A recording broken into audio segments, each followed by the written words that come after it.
ඈත කුඩා ගම්මානයක කොල්ලෙක් ජීවත් වුණා. එයාගේ නම කසුන්. කසුන් හරිම දුප්පත්.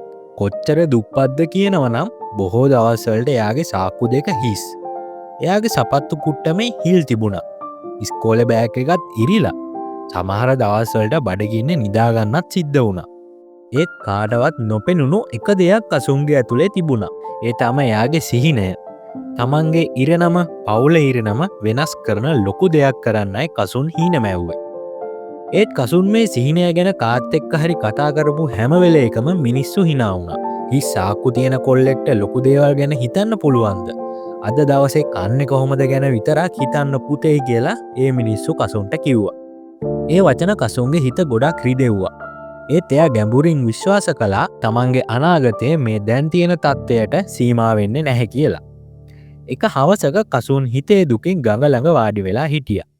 එතනින් ගිය වීරසිංහ සර් කියලා වයසක ප්‍රඥාවන්ත ගුරුතුමෙක් මෙයාව දැක්කා. ඇයි දරුවෝ ඔච්චර දුකින්? සර්, හැමෝම කියනවා මම දුප්පත් නිසා ලොකු දෙයක් කරන්න බැහැ කියලා. මගේ හීන මට ලොකු වැඩිලු. මගේ අතේ මුකුත් නැහැ කියලා කසුන් කිව්වා. වීරසිංහ සර් hina වෙලා කසුන්ගේ අතට කැඩපතක් දුන්නා. මේක දිහා බලන්න කසුන්, ඔබට මොනවද පේන්නේ? මට මාව පේනවා සර් කියලා මේ කසුන් සර්ට කිව්වා.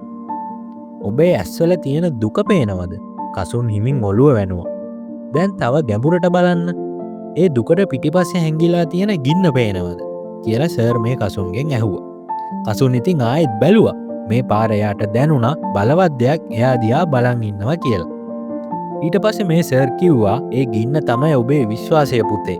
ගොඩක් අය මේක නොසලකා අතහැරලා දානවා. ඒත් ඔබ මේ ගින්න ධෛර්යයෙන් හා විනයෙන් ආරක්ෂා කරගත්තොත් මේක තමයි ඔබට අඳුරුම රාත්‍රීන් වල පවා ඔබේ මාර්ගය එළිය කරන්නේ. එතුමා මෙන්න මෙහෙම තවදුරටත් කිව්වා. මිනිස්සු උත්සාහ කරයි ඔබේ කැඩපත දූවිලි වලින් මහන්න. ඔබ ප්‍රමාණවත් නැහැ කියලා ඔවුන් ඔබට විශ්වාස කරවයි. ඒත් ඔබ කළ යුත්තේ ඔබේ ක්‍රියාවන්ගෙන් ඒක නිතරම පිරිසිදු කිරීමයි. හැමදාම ඔබේ ඇත්ත ස්වභාවය බලන්න. ඔබට කරන්න පුළුවන් දේ කවදාවත් අමතක කරන්න එපා. කසුන් ඉතින් කැඩපතත් ඒ පණිවිඩයත් හදවතට ගත්තා. එදා ඉඳන් එයා ඒ පාඩම තමන්ගේ ජීවිතයටම යොදා ගත්තා. එයාට හම්බ වෙන හැම පොතක්ම කියවන්න ගත්තා. එයා ලියන්න පුරුදුනා. හැම වැරැද්දකින්ම පාඩම් ඉගෙන ගත්තා. පවුලේ ඉරණම වෙනස් කරන කෙනෙක් වෙන්න කසුන් සිහින මැව්වා. එයාගේ ගමන ලේසි වුණේ නැහැ. අම්මා ලෙඩින් හිටියා, බෙහෙත් ගන්න සල්ලි තිබුණෙත් නැහැ. තාත්තා දවස පුරා අව්වේ වැඩ කරන දුප්පත් ගොවියෙක්. ඒත් ආපහු ගෙදර එන්නේ හිස් අතින්. කසුන් දැනගෙන හිටියා තමන්ට යමක් කරන්නම වෙනවා කියලා. කසුන් හැම උදේකම ඉස්කෝලේ ගියා. හවසට එයා පොඩි තේ කඩේක වීදුරු සෝදමින් කස්ටමර්ස්ලට තේ දෙමින් වැඩ කළා. සතියන්තවලට එයා ගමේ වෙල්ඩින් කඩේකට ගිහින් වැඩ ඉගෙන ගත්තා. ගමම නිදාගෙන ඉන්න හැම රාත්‍රියකම කසුන් අඳුරු එළියක් යට වාඩි වෙලා උපරිම අවධානයෙන් පාඩම් කළා. එයා නිින්ද, සැප පහසුව, සමහර වෙලාවට කෑම පවා කැප කළා. ඒත් නැවතුනේ නැහැ. එයාගේ කැඩපත, එයාගේ සිහිනය හැමදාම එයා ඉස්සරහ තිබුණා. අවුරුදු ගණනාවක් මෙන්න මෙහෙම ගෙවි ගියා.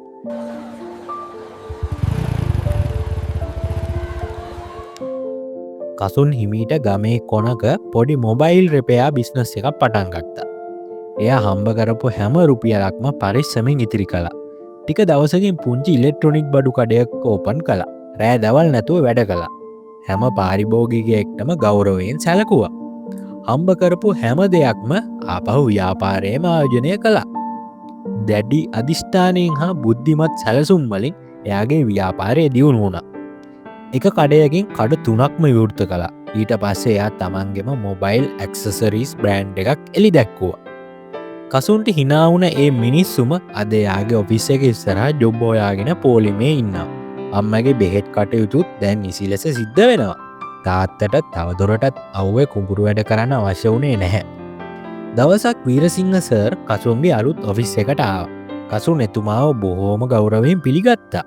වීරසිංහ සර් hina වෙලා මෙන්න මෙහෙම කිව්වා. දැක්කද කසුන්? ලෝකයේ උත්සාහ කරනවා දුප්පත් කොල්ලන්ට පොඩියට හිතන්න සලස්සන්න. ඒත් ලොකුවට හිතන අය ඔවුන්ගේ කතාව නැවත ලියනවා. ඔබේ සිහින මනින්නේ සාක්කුවේ තියෙන සල්ලි වලින් නෙවෙයි පුතේ. ඔබේ හදවතේ තියෙන දක්මෙන්. ඔබ ඒකට සාක්ෂියක්. කියලා මේ වීරසිංහ සෑර් කසුන්ට කිව්වා.